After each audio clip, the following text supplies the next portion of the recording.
pitoresca Ouro Preto, capital barroca do Brasil, traz na sua história, na sua arquitetura e na sua arte o dualismo por si só. Isso porque os constantes conflitos entre os prazeres humanos e a devoção divina estava sempre presente nas obras barrocas. A missão do barroco era representar o divino e foi um importante movimento usado pela Igreja Católica para tentar conter a reforma protestante. Quando os jesuítas trouxeram o barroco para o Brasil, foi como uma ferramenta para a colonização, para catequizar os indígenas à força. Mas depois que começou a alcançar as cidades, o movimento barroco começou a servir como lembrete para os cidadãos, como um cinto de castidade para que eles não se esquecessem dos mandamentos divinos e não caíssem nas tentações da carne. As pessoas não podiam viver em equilíbrio entre as vontades de Deus e as vontades do homem. Era preciso escolher um lado. E isso fazia com que um enorme sentimento de angústia se acomodasse, porque depois que as pessoas gozavam dos prazeres mundanos, elas se enchiam de culpa e pediam desesperadamente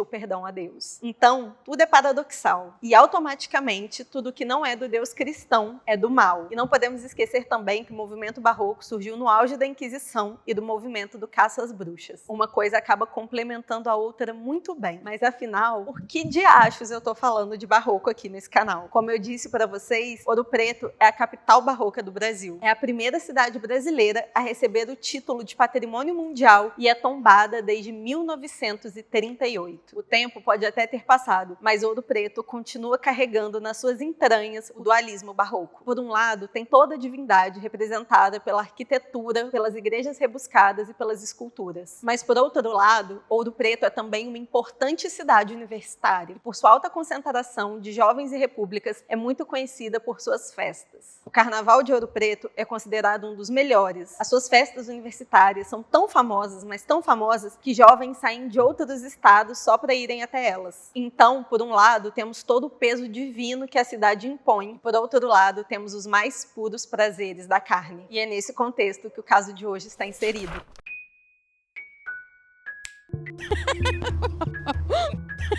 Olá, excêntricos, bem-vindos a mais uma sessão do Clube. Eu sou a Ana e esse é o Cemitério Municipal. Antes de começar o caso de hoje, não se esqueça de já deixar o seu like, o seu comentário e considere, se você puder e quiser, se tornar um membro desse canal. Assim você poderá ajudar o clube em mais aventuras como essa. Bora lá! Em outubro de 2001, Aline Silveira dos Santos, de 18 anos, viajou para Ouro Preto com a sua prima Camila Dolabella e com uma amiga, Liliane, para a famosa Festa do 12, que acontece todo dia 12 de outubro na cidade e reúne alunos e ex-alunos da Universidade Federal de Ouro Preto. A Festa do 12 acontece principalmente nas repúblicas federais e por acontecer num dia santo, ela já pode causar um certo estranhamento para pessoas mais conservadoras na cidade. As meninas acabaram ficando hospedadas em uma república particular chamada Sonata, mas elas passavam o dia inteiro fora, porque na verdade elas frequentavam as festas da República Necrotério. E sim, os nomes das repúblicas de Ouro Preto são tão dramáticos quanto a cidade. Elas basicamente só iam na Sonata para tirar um cochilo, tomar um banho, só de passagem. Os moradores da Sonata eram Edson Lobo de Aguiar, um estudante de direção teatral que estava apenas há 2 semanas em Ouro Preto, isso porque a universidade estava de greve e demorou a começar o semestre. O Edson é de Vitória, filho de militar e tinha levado tempo até convencer a família a estudar teatro. Na época da Festa do 12, ele estava na cidade ensaiando para uma peça que aconteceria 3 dias depois. O segundo morador da Sonata era Cassiano Inácio Garcia, estudante de música e morava há pouco mais de 1 ano em Ouro Preto. Na época da festa, o Cassiano estava compondo uma trilha para um monólogo que aconteceria num festival de monólogos e música original. O Cassiano era bastante ligado a esportes, principalmente às artes marciais. Ele era basicamente um roqueiro fitness sarado, que raramente bebia, mas não só porque ele era fitness, mas sim porque isso é um princípio forte dentro das artes marciais. E o último morador da Sonata era o Maicon Lopes, também estudante de música, era muito disciplinado, dedicado e talentoso.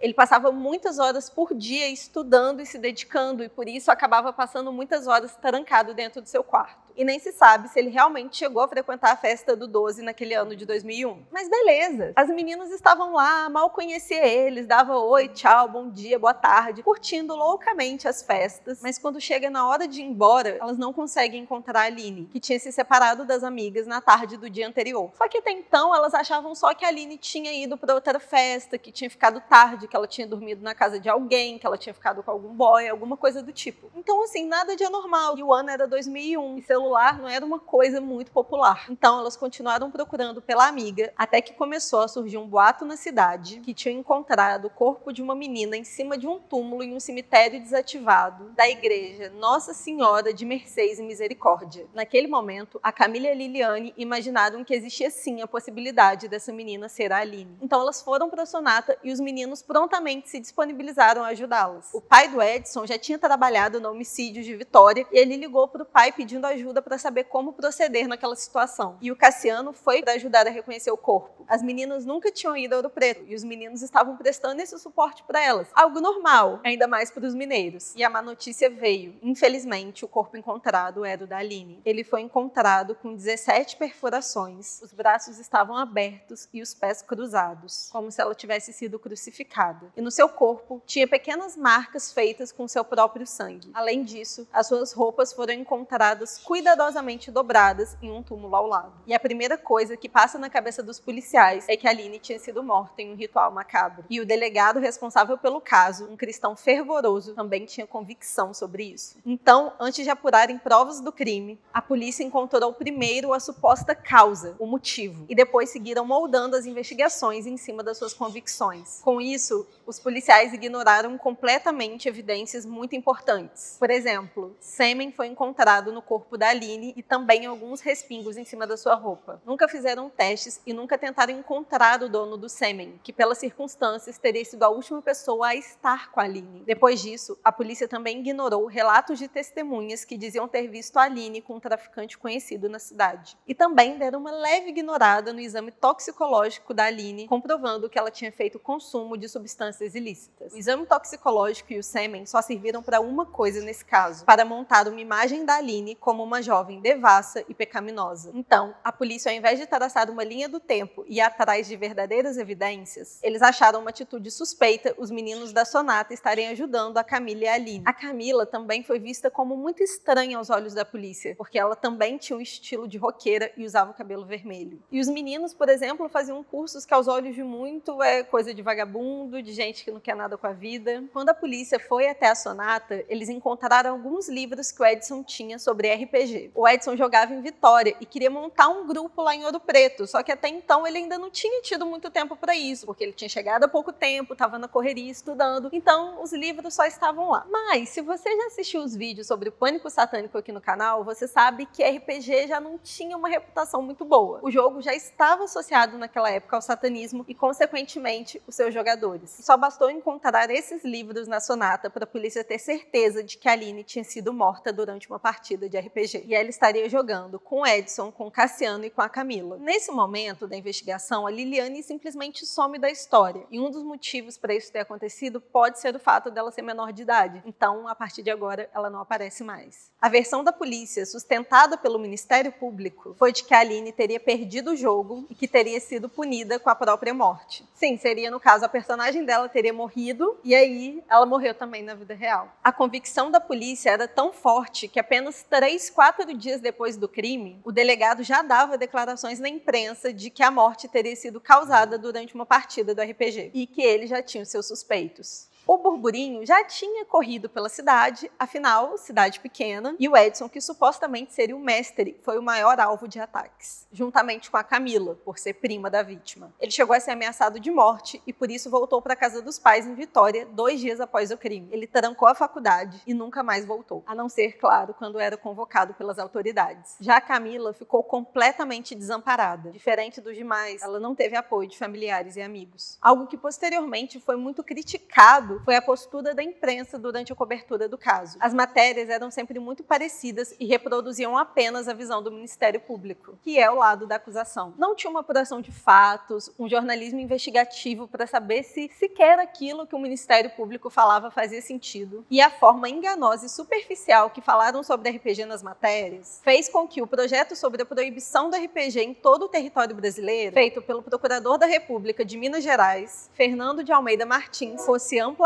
apoiado. E todos os jogadores de RPG naquela época passaram a ser vistos com maus olhos devido à grande campanha de desinformação. E todo esse teatro fez com que o verdadeiro foco do caso, que era descobrir quem realmente assassinou a Aline, ficasse de lado. E ela não era vista como uma grande vítima. Ela era vista como uma libertinosa que acabou se metendo com coisa errada e se ferrou. E nas entrelinhas, os 4 jovens não estavam sendo acusados por terem matado a Aline, mas sim estavam sendo acusados pelos seus estilos de vida. O caso chegou num ponto que ele ficou completamente sem sentido, mas já era tarde demais para voltar atrás. O caso era tão fraco que só conseguiram prender os 4 acusados por 2 semanas, 4 anos após o ocorrido. E depois, com o recurso da defesa, eles foram soltos. E apenas no dia 1º de julho de 2009, quase 8 anos depois do crime, é que os réus foram ao julgamento. A promotoria pediu a pena máxima no Brasil, que é de 30 anos por homicídio triplamente qualificado, para todos os 4 acusados. Após mais de 45 horas de julgamento, que ocorreu durante 5 dias, os 4 foram inocentados pelo júri popular, que aparentemente tinha mais bom senso do que a promotoria. Mesmo após o julgamento e o veredito, as matérias feitas para falar sobre a absolvição dos réus sempre voltavam para a questão do ritual macabro e do RPG. E pouco ou quase nada se fala sobre o crime em si, sobre quem então o teria cometido, perpetuando ainda mais preconceito, desinformação e impunidade. A Camila, o Edson, o Cassiano e o Maicon, eles não davam entrevistas e tentavam seguir a vida deles da forma mais discreta possível, porque eles acreditavam que quanto mais eles se expusessem e tentassem justificar o lado deles, pior seria. Afinal, todos estavam no começo das suas vidas acadêmicas e profissionais e não queriam se prejudicar mais. O Maicon e o Cassiano permaneceram em Ouro Preto e conseguiram continuar na faculdade. Eles tiveram apoios de amigos e familiares e eles também já eram um pouco mais velhos e estavam na cidade há mais tempo. O que não era o caso do Edson, que era o mais novo, calouro, tinha acabado de se mudar. Ele era o que estava mais longe de casa e era o principal alvo. Ele não teve estrutura psicológica para continuar lá. E tá tudo bem, mas ele acabou sendo muito prejudicado. Ele levou anos para conseguir concluir sua faculdade e teve bastante dificuldade para conseguir ingressar no mercado de trabalho. E a Camila, como eu já falei, ela ficou completamente desamparada e nós não sabemos muita coisa além disso. Ela permanece não querendo falar. Existem especulações de que o assassino da Aline foi realmente esse traficante. Ela teria feito uma compra com ele sem ter como pagar. E então, ela teria oferecido sexo como pagamento, o que explicaria as roupas dela estarem tão bem dobradinhas. A posição que ela se encontrava no momento da primeira facada dava a entender que o primeiro corte foi feito durante o ato sexual. Mas o que aconteceu ali, o real motivo pela morte, segue sendo uma incógnita. Mas nós sabemos que é comum dívidas de drogas terem fins trágicos. E como nunca fizeram uma testagem do sêmen, não dá nem para saber, na verdade, se teve alguma coisa a ver com esse traficante e acaba ficando tudo no campo da especulação. Porque a verdade é que pode não ser nada disso. A promotoria, após o julgamento, chegou a admitir que cometeu alguns erros durante a investigação, mas já era tarde demais. E esse caso é mais um exemplo de que não adianta estar na Constituição que o Estado é laico, se as pessoas que o representam são terrivelmente religiosas e não conseguem separar suas crenças e convicções da vida profissional, como é o caso do delegado que conduziu essa investigação. E por pura incompetência, desinformação e preconceito, vidas foram muito prejudicadas e a morte da Aline segue sem solução. Já está mais do que na hora da gente deixar o drama e o dualismo barroco só no campo da arte. Tchau!